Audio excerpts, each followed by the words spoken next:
50,000 বছর এক টানা দাঁড়িয়ে থাকবে। সূর্য তেজ দিবে, পায়ের নিচের জমিন তামার মতো তেজে উত্তপ্ত থাকবে, জাহান্নাম চিৎকার করবে। এইভাবে দাঁড়িয়ে থাকবেন 50,000 বছর। বোঝেন কিছু? আপনার বাপ দাদা আমার 14 গোষ্ঠীর কয়জনের হায়াত একত্র করলে 50,000 বছর? এটা তো রূপকথা না, কিচ্ছাও না, কাহিনীও না, গল্পও না, কোরআনের আয়াত। তাহলে এটা সন্দেহ করার এক জাররা সুযোগ আছে? তো পরে নাইলে নাই ভাববেন, অনে ভাবেন। এখন যেহেতু বসছেন এখনই ভাবেন ভাইয়া।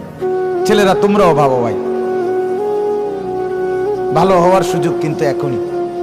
তুমি ভাইবো না এই চাচা মুরব্বী হয়েছে দেখে তুমিও মুরব্বী হইবে, না। উনি মুরব্বী হয়েছে দেখে তুমিও মুরব্বী হবা, না না না।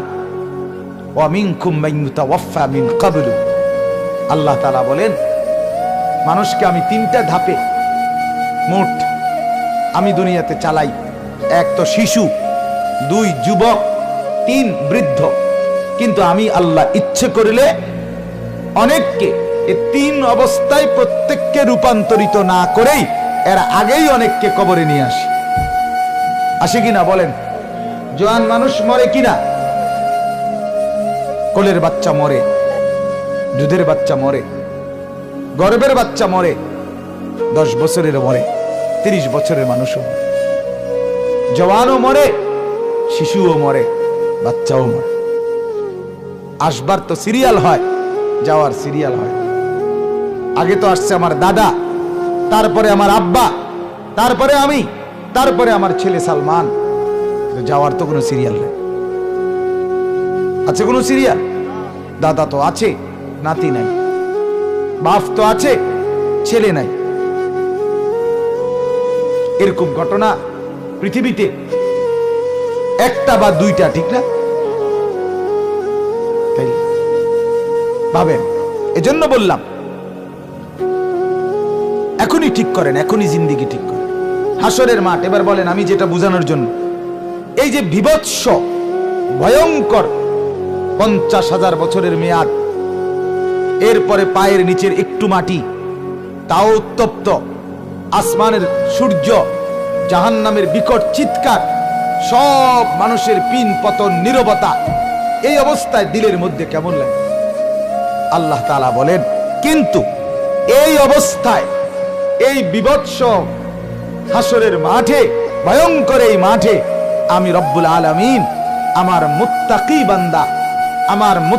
বান্দা যারা, তাদের নজরের কাছাকাছি দূরত্বে জান্নাত তাদের সামনেই, তাদের চোখের সামনে আমি পেশ করে দেব। আল্লাহ তাআলা বলেন সব বিচার আচার শেষ হইলে তো যাইবা পরে জান্নাতে, সেটা ঠিক আছে, কিন্তু এই যে লম্বা টাইম, তুমি তো আমার প্রিয় বান্দা মুত্তাকি, তুমি কেন কষ্টে থাকবা? তুমি কেন যন্ত্রণায় থাকবা? তুমি কেন টেনশনে থাকবা? তুমি কেন অস্থিরতায় থাকবা? আমি রব্বুল আলামিন খুব কাছাকাছি দূরত্বে তোমার জন্য জান্নাত পেশ করে দেব। ওয়া উজলিফাতিল জান্নাতু লিল মুত্তাকিনা গায়রা বাঈদ। আল্লাহ তাআলা বলেন মুত্তাকিদের জন্য নিকটতম দূরত্বে হাসরের মাঠে আমি আল্লাহ তাআলার জান্নাতকে টেনে আনা হবে, তার চোখের সামনে রেখে দেওয়া হবে।